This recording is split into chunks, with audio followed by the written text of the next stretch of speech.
নমস্কার বন্ধুরা, মেঘার সাথে বাঙালিয়ানার আরও একটি পর্বে আপনাদের সবাইকে স্বাগত।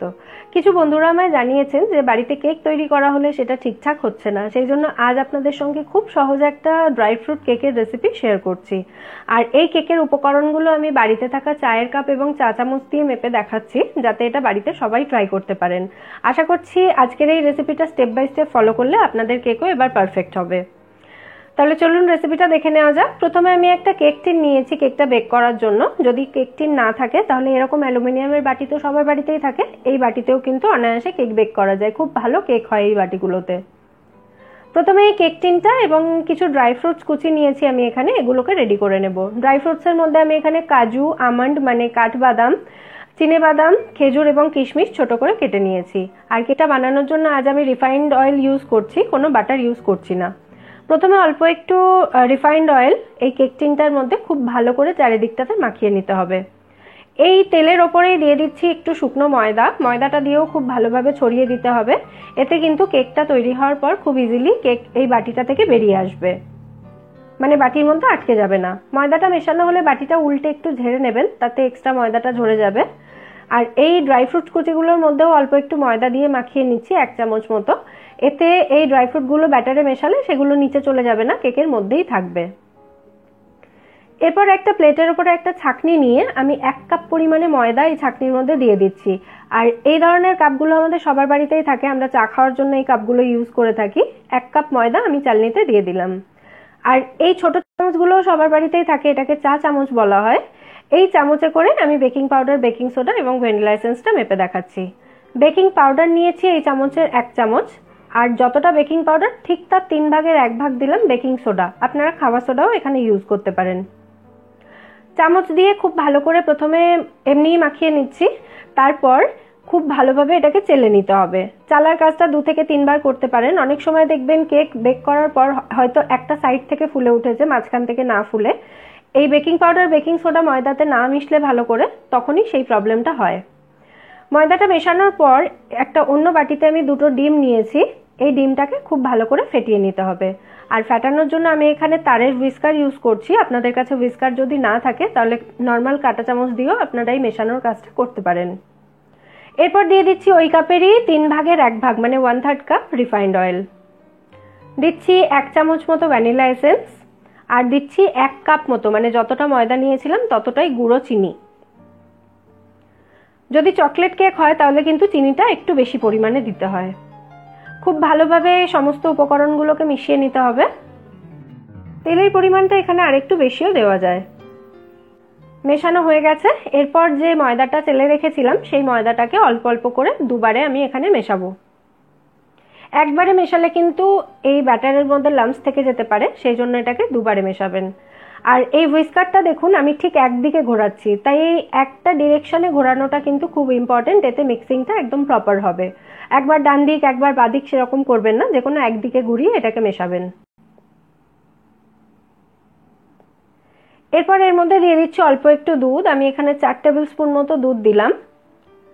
ব্যাটারের কনসিস্টেন্সিটা দেখে নিন, সেই রকম কনসিস্টেন্সিতে আনতে যতটা দুধ প্রয়োজন হবে ততটা মেশাবেন। একটু উঁচু থেকে ব্যাটারটা ফেললে দেখুন এরকম রিবনের মতো হয়ে পড়ছে, একদম ইভেনলি। দেখুন ব্যাটারটা ঠিক এরকম স্মুথ হতে হবে। ব্যাটারটা রেডি হয়ে গেছে। এরপর ময়দা মাখানো ড্রাই ফ্রুটস কুচিগুলো এর মধ্যে ছড়িয়ে দিচ্ছি। তারপর খুব হালকা হাতে এটাকে ব্যাটারের সাথে মিশিয়ে নিতে হবে।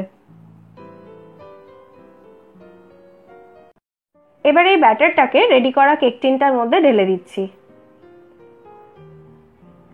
কেক টিনটাকে ধরে এভাবে 3 থেকে 4 বার একটু ট্যাপ করে দেবেন, তাতে এর ভেতরে যে এয়ার বাবলসগুলো আছে সেগুলো বেরিয়ে ব্যাটারটা ভালোভাবে সেট হয়ে যাবে। ওপর থেকে যে ড্রাই ফ্রুটস কুচিগুলো বাঁচা ছিল সেগুলো এখানে ছড়িয়ে দিচ্ছি। আমাদের ব্যাটার এখানে একদম রেডি বেক করার জন্য। এবার রেডি করে নেব গ্যাস ওভেনটাকে। প্রথমে দেখুন একটা হাঁড়ি নিয়েছি আমি, হাঁড়ির মধ্যে দিয়ে দিয়েছি 1 কাপ মতো নুন। এই নুনটা আমি আগেও বেকিংয়ে ইউজ করেছি, বারবার ইউজ করা যায় এটাকে। আর দিয়েছি একটা খাবার রাখার স্ট্যান্ড। এবার এই হাঁড়িটাকে ঢাকা দিয়ে আমাদের গরম করতে হবে মিডিয়াম ফ্লেমে 10 মিনিট মতো। এতে ওভেনটা রেডি হয়ে যাবে আমাদের। তবে এখানে আমি হাঁড়ি নিয়েছি, আপনারা কিন্তু কড়াই, ডেকচি বা প্রেসার কুকারেও এটা করতে পারেন। 10 মিনিট পর ঢাকনা খুলে কেক টিনটা খুব সাবধানে এখানে বসিয়ে দিতে হবে, কারণ এই সময় কিন্তু হাঁড়ি বা কড়াই যেটাই নেন ভীষণ গরম থাকে, তাই খুব সাবধানে কাজটা করতে হবে। তারপর এটাকে ঢাকা দিয়ে 30 মিনিট মতো মিডিয়াম ফ্লেমেই বেক করতে হবে। তবে 25 মিনিট পর কিন্তু অবশ্যই একবার চেক করবেন, যদি মনে হয় কাঁচা রয়েছে তাহলে আরও একবার এটাকে আরও 5 থেকে 10 মিনিট এটাকে বেক করতে হবে। চেক করার প্রসেসটা হলো একটা ছুরি বা টুথপিক দিয়ে ঠিক মাঝখানটায় ঢুকিয়ে দেখবেন ছুরি বা টুথপিকটা এরকম পরিষ্কার আসছে কিনা। দেখুন ছুরিটা একদম পরিষ্কার, তার মানে কিন্তু কেক রেডি হয়ে গেছে। এবার এটাকে বের করে নিচ্ছি। তবে এক্ষুনি এটাকে ডিমোল্ড করতে যাবেন না, মানে এই কেক টিন থেকে বের করতে যাবেন না, তাতে কিন্তু কেকটা ভেঙে যাবে। কেকটাকে আগে ঠান্ডা হতে দিতে হবে। আমি এখানে আধ ঘন্টা মতো রাখছি কেকটা একটু ঠান্ডা হওয়ার জন্য, তারপর এটাকে বের করে দেখাচ্ছি। আধ ঘন্টা পর কেকটা বের করার জন্য প্রথমে আমি একটা ছুরি দিয়ে সাইডগুলো ভালো করে এভাবে স্ক্র্যাচ করে নিচ্ছি। কেকটা এখন হালকা গরম রয়েছে, তবে এই ড্রাই ফ্রুটস কেক কিন্তু হালকা গরম খেতে ভীষণ ভালো লাগে। এই সাইডটা দেখুন একটু ব্রাউন হয়েছে, তার কারণ হলো ড্রাই ফ্রুটসের সঙ্গে যে ময়দাটা ছিল সেই ময়দাটা এই জায়গাগুলোতে পড়েছে, সেই জন্য ওই ময়দাটাই ব্রাউন হয়েছে। এবার এটাকে উল্টে 2-3 বার এভাবে ট্যাপ করলেই খুব ইজিলি কেকটা বেরিয়ে আসবে। দেখবেন নিচে যে কিশমিশগুলো ছিল সেগুলোই একটু কালো হয়েছে, বাকি কিন্তু কেক কোথাও থেকে পুড়ে যায়নি। দেখুন পুরোটাই আমি দেখিয়ে দিচ্ছি, চারপাশটা একদম পারফেক্ট বেক হয়েছে কেকটা। এবার আমি ছুরি দিয়ে কেটে দেখাচ্ছি ভেতরটার টেক্সচার কিরকম হয়েছে। সমস্ত স্টেপ ফলো করলে কিন্তু আপনাদের কেকও এরকম সুন্দর হবে। দেখুন ভেতরটা একদম সফট আর স্পঞ্জি রয়েছে, টেক্সচারটা দেখেই আশা করি বুঝতে পারছেন। আর একদম শেষে সবথেকে ইম্পর্টেন্ট ব্যাপারটা বলি যাতে সবার মনে থাকে, সেটা হলো কোনো উপকরণই কিন্তু ফ্রিজ থেকে বের করে ডিরেক্টলি কেক ব্যাটারে মিশিয়ে দেবেন না। মানে ডিম, দুধ বা বাটার এগুলো নর্মালি আমরা ফ্রিজে রাখি, কেক বানানোর অন্তত 1 ঘন্টা আগে উপকরণগুলো আপনারা ফ্রিজ থেকে বের করে রেখে দেবেন, তারপর সেটা রুম টেম্পারেচারে এলে তবেই সেগুলো দিয়ে ব্যাটারটা তৈরি করবেন। আশা করছি এই সমস্ত টিপসগুলো ফলো করে কেকটা যদি আপনারা বানান আপনাদের কেকও একদম পারফেক্ট হবে।